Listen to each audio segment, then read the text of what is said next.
Captain Ashish Damle यांच्या संकल्पनेतून साकारलेलं महाराष्ट्र राज्यातील एकमेव सुसज्ज असं साहित्य गौरव ग्रंथालय, वातानुकूलित आणि उत्तम आसन व्यवस्था, 1.5 लाख पुस्तकांचा संग्रह, डॉक्टर बाबासाहेब आंबेडकर यांच्या विचारांवर आधारित तसेच इतरही ऐतिहासिक महापुरुषांच्या पुस्तकांचा अनमोल ठेवा फक्त साहित्य गौरव ग्रंथालयामध्ये। स्पर्धा परीक्षा असोत किंवा इतर कोणत्याही परीक्षा, पर्याय एकच, साहित्य गौरव ग्रंथालय।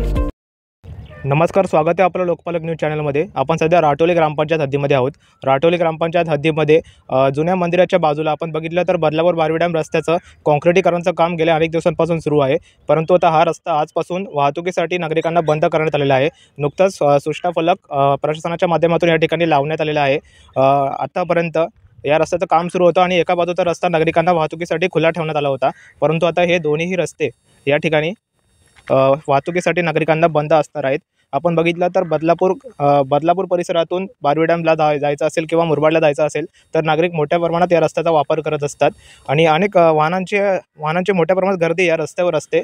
इकडचे स्थानिक जे ग्रामस्थ आहेत ते मोठ्या प्रमाणात या रस्त्याचा वापर करत असतात।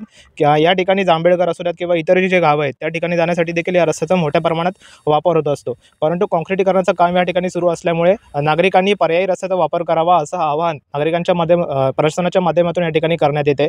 आपण बघितलं तर राटोलीमधून जो रस्ता आहे किंवा बदलापूर गावातून जो रस्ता आहे त्याचा वापर करावा असं आवाहन प्रशासनाच्या माध्यमातून या ठिकाणी करण्यात आलेले आहे। आमदार किसन कोथोरे यांच्या संकल्पनेतून डांबरमुक्त बदलापूर शहर हे अभियान राबवण्यात येते आणि त्यांच्या संकल्पनेनुसार या बदलापूर बारवी डॅम रस्त्याचं देखील या ठिकाणी काँक्रिटीकरणाचं काम जे आहे ते या ठिकाणी हाती घेण्यात आलेलं आहे आणि पुढील काही दिवसांसाठी त्यामुळेच हा रस्ता कुठलीही जीवितहानी होऊ नये, कुठलाही अपघात होऊ नये त्या दृष्टीने बंद करण्यात आलेला आहे।